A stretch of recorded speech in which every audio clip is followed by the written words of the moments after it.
Hello everybody. Today we are going to be taking the trip of a lifetime. We will set sail on April 10th, 1912 from Southampton, UK and land in New York.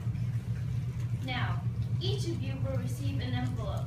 Inside that envelope is your ticket to board the Titanic.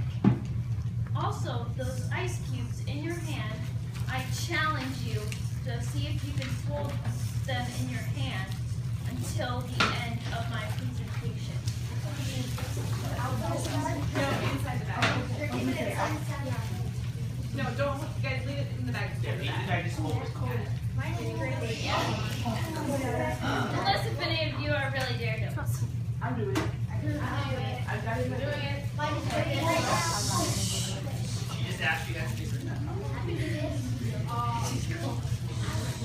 But do not open your envelopes until I tell you to.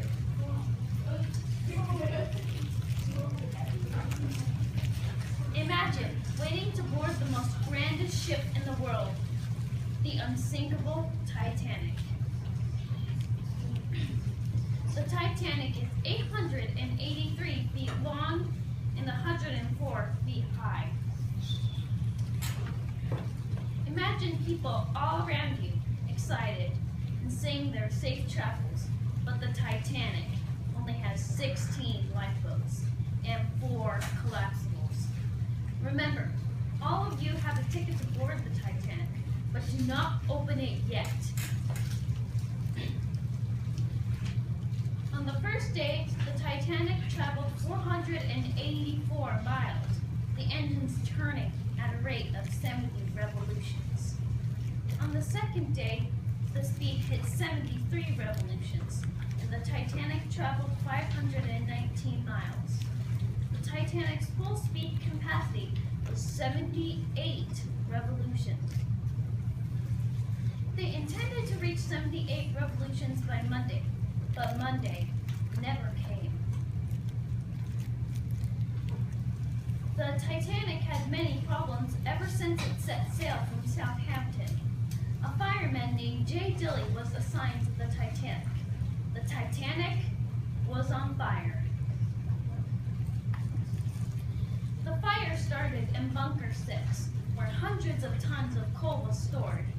The coal on top was wet, but the coal on the bottom was dry and caught fire. The wet coal on top helped keep the fire contained, along with J. Dilly and 11 other men. The passengers never knew that the most grandest and unsinkable ship was on fire. On Sunday afternoon, the Titanic received a radio telegraph warning them of 2 large icebergs in the area. But the Titanic continued at a regular speed. But by Sunday evening, it was too late. The Titanic hit the iceberg and it cut through her like a knife. When Captain Smith was called, he ordered for all the emergency doors to be closed, but they already had. Then he ordered for the carpenter to sound the ship, but the carpenter never replied. He was probably the first to die on the ship. All hands on deck. Distress signals began and rockets were sent into the air. Crew were sent to awaken passengers, but passengers refused and chose and drowned in their beds. A few wealthy passengers began to ask what was going on. A crew member said, "We have struck an iceberg. Please put your life belts on." By then, passengers started to feel panicked. The crew ordered women and children first, but some of the men felt panicked and rushed toward the lifeboat in hopes of surviving.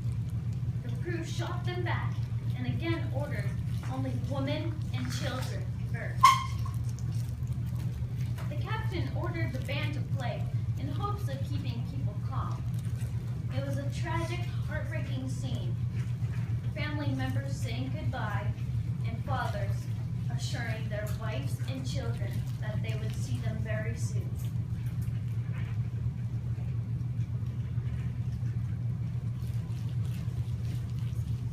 close your eyes and imagine that ice in your hand as cold as your body. The ice was the water was 28 degrees, just below freezing. After the Titanic fully sank, all you could hear were the cries of hundreds struggling in the icy water. The cries went on for about an hour. Survivors said it was something that they would never forget. At 5:30 in the morning, they were finally rescued by the Carpathia.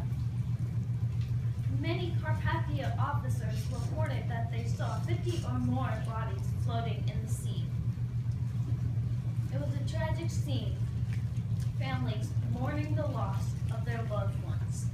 Now please, open your envelopes and reveal your fate.